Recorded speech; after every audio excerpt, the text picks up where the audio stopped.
وعلیکم السلام ورحمۃ اللہ وبرکاتہ۔ محترم بھائی نے یہ جی ایک تصویر بھیجی ہے جس میں سبحان اللہ وبحمدہ ولا الہ الا اللہ واللہ اکبر عدد خلقہ ورضا نفسہ وزنۃ عرشہ ومداد کلماتہ۔ نسائی کا حوالہ اس میں ہے، کہتے ہیں جی نسائی میں یہ لفظ ہیں۔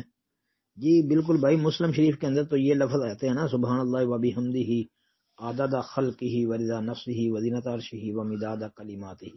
یہ صحیح مسلم وغیرہ کے اندر تو صحیح موجود ہیں۔ باقی رہ گئی کہ یہ امام نسائی کے حوالے سے، تو یہ امام نسائی کی السنن الکبریٰ کے اندر یہ الفاظ آتے ہیں اتنے: سبحان اللہ وبحمدہ ولا الہ الا اللہ عدد خلقہ ورضا نفسہ وزنۃ عرشہ ومداد کلماتہ۔ یہ واللہ اکبر اس میں نہیں آتا۔ امام نسائی کی السنن الکبریٰ کے اندر یہ الفاظ ہیں: سبحان اللہ وبحمدہ ولا الہ الا اللہ عدد خلقہ ورضا نفسہ وزنۃ عرشہ ومداد کلماتہ۔ یہ واللہ اکبر جو ہے نا اضافی ہیں، یہ امام نسائی کی السنن الکبریٰ کے اندر کوئی نہیں جی۔ اور پھر یہ جس روایت میں یہ آتے ہیں، اس روایت کی سند میں کلام بھی ہے، جو کہ امام نسائی رحمۃ اللہ علیہ نے کلام خود کیا ہے۔ یہ الفاظ 9916 نمبر حدیث السنن الکبریٰ امام نسائی کی اس میں موجود ہیں۔ اس کے بعد 17 نمبر پڑھ لیں، یعنی 9917 نمبر، تو پھر 9918 نمبر حدیث بھی اسی والے سے ہے، وہ بھی پڑھ لیں۔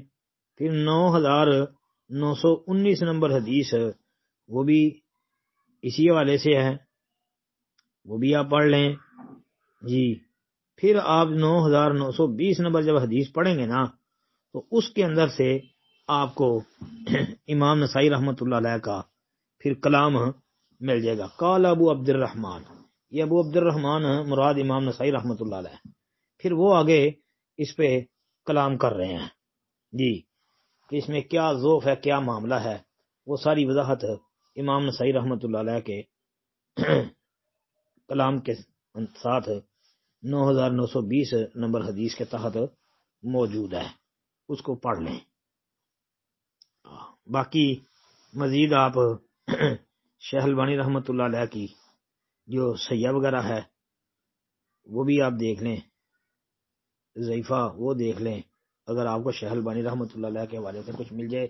بہرحال نسائی کے اندر ہی کلام بھی موجود ہے، اور یہ الفاظ ہیں واللہ اکبر کے سوا۔ السلام علیکم ورحمۃ اللہ وبرکاتہ۔